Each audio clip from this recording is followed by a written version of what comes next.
Honestly, I haven't thought about the criteria. I haven't thought about too far ahead of any of that.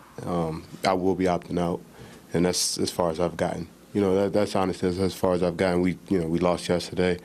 I still have to get my ankle healthy, get treatment, and still get to that point.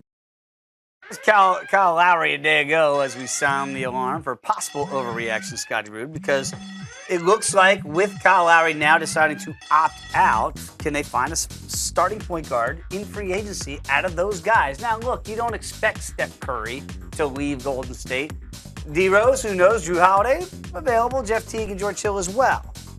I just wonder if Kyle Lowry actually leaves the North, will one of these guys be the replacement? No, I don't think it should.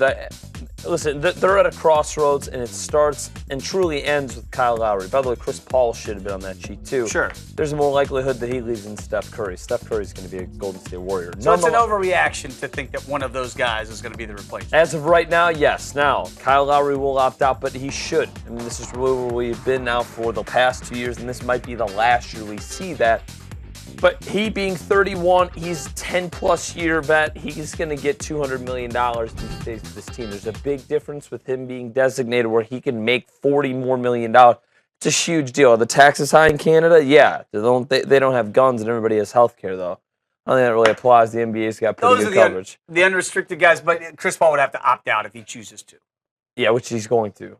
However, Toronto, they need to decide if, in fact, and Kyle Lowry will be the biggest iceberg chipping to fall here, will they want to blow it up? Serge Ibaka is also a free agent.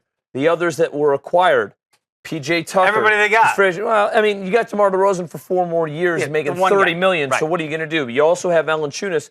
What are you going to do with him? Corey Joseph, he's getting $7 million a year. What are you going to do with him? They have not retained historically the last 5 or 6 years. They're guys that would be requiring 8-figure deals a year. And what happens? Like Nene Hilario is an example, right? They trade him away. Not a lot of them hit free agency. Lowry did not try to lure DeMar DeRozan for his last contracted year full boat when DeRozan signed his full deal. But DeRozan got a lot of money.